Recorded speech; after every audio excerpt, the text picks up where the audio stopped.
হ্যাঁ, কি অবস্থা সবার? আজকে থেকে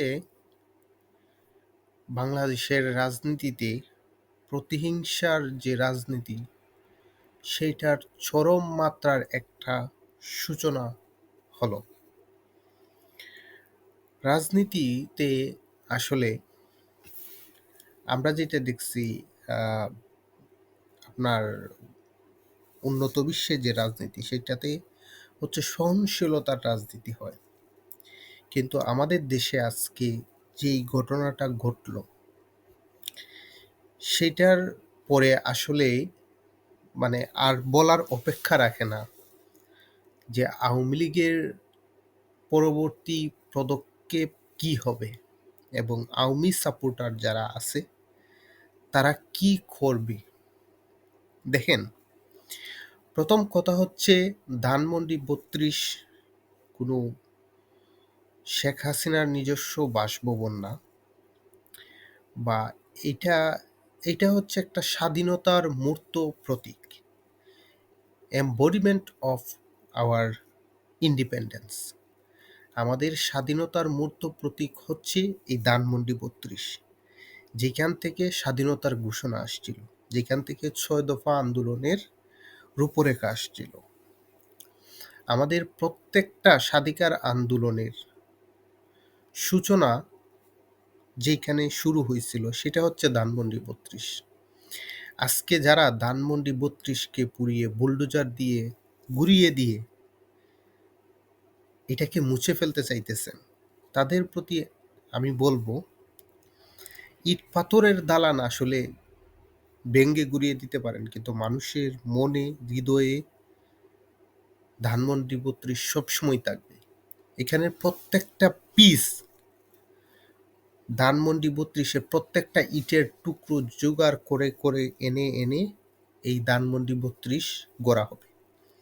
আর সেই ধানমন্ডি ৩২ গড়তে গিয়ে হাজারো হাজারো মানুষের রক্ত ঝরবে। আর এটার সূচনা আপনারা করছেন।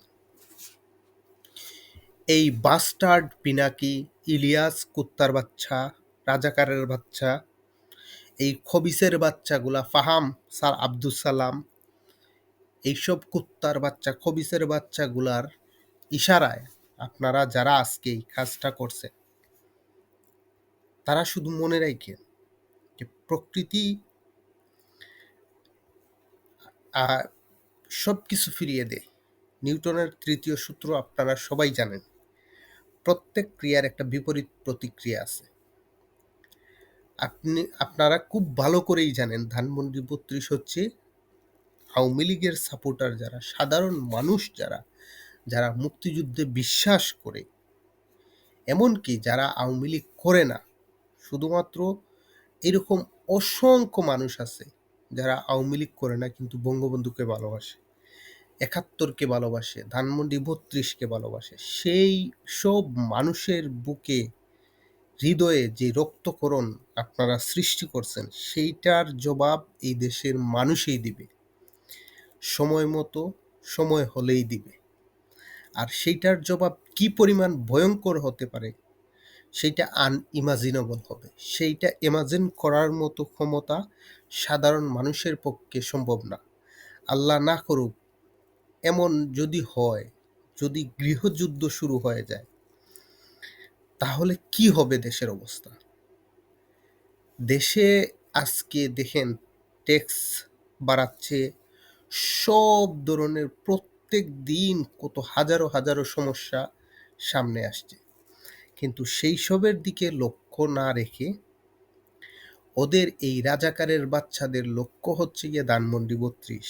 আসলে ধানমন্ডি ৩২ লক্ষ্য না, লক্ষ্য হচ্ছে এইসব রাজাকারের বাচ্চাদের, যাদের যেই সব পাকিস্তানি স্পার্ম থেকে যাদের জন্ম, সেই সব রাজাকারের বাচ্চাদের আসলে প্রতিপক্ষ হচ্ছে মুক্তিযুদ্ধ। আর সেইটার জন্যই আজকে পাকিস্তানের ডিফেন্স থেকে একটা টুইট করছে তারা, যেখানে তারা শেখ মুজিবুর রহমানকে একজন ট্রেইটর হিসাবে আখ্যা করছে।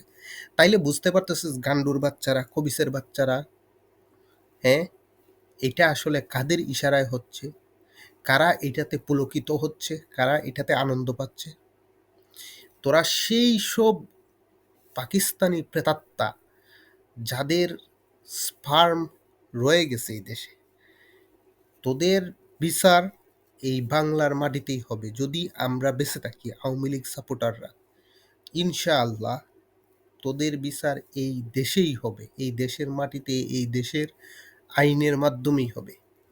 আমরা তোদের মতো বন্য পশুর মতো নোংরা মন মানসিকতার না, যে আমরা বিচার বহির্ভূত, আইন বহির্ভূত কিছু করব।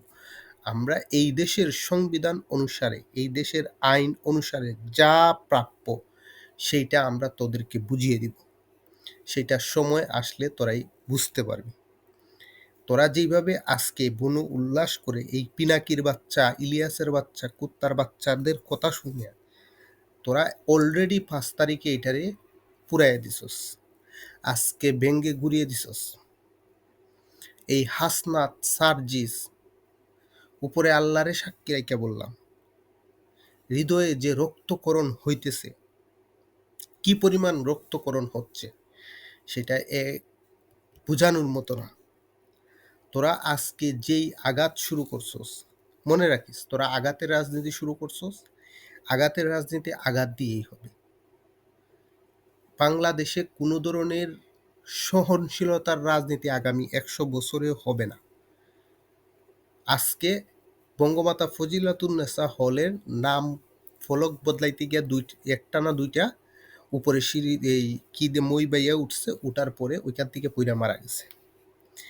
এটা মরে যাওয়ার পরে আমি প্রথমবার কোনো মানুষ মরার পরে আমি আলহামদুলিল্লাহ বলছি।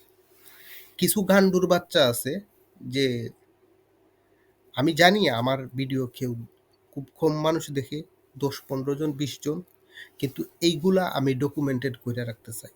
আমি আমার পরবর্তী প্রজন্মকে জানাইয়া দিতে চাই, আমি আমার পরবর্তী প্রজন্মকে ডকুমেন্টেড হিসাবে রাইখা দিতে চাই যে আমি এই মুক্তিযুদ্ধের পক্ষে দাঁড়াইছিলাম, আমি 71-এর পক্ষে দাঁড়াইছিলাম, আমি বঙ্গবন্ধুর পক্ষে দাঁড়াইছিলাম। এটাই হচ্ছে আমার ভিশন, এটাই হচ্ছে আমার লক্ষ্য। আমার কোনো লক্ষ্য না আমি সেলিব্রিটি হব, আমার কোনো লক্ষ্য না আমার কথা এই গান্ডুর বাচ্চাদের সংখ্যা সবসময় বেশি থাকে। আর এই জন্যই পিনাকির বাচ্চা, ইলিয়াসের বাচ্চা, কুত্তার বাচ্চা, রাজাকারের বাচ্চা, খবিসের বাচ্চা, নমরুদের বাচ্চা, ফেরাউনের বাচ্চাগুলার ইউটিউবে গেলে আপনি প্রচুর মানুষ দর্শক পাবেন। ঠিক আছে? ভালো কথা কম মানুষ শুনবে, এটাই স্বাভাবিক। সত্যি কথা কম মানুষ শুনবে, এটাই স্বাভাবিক।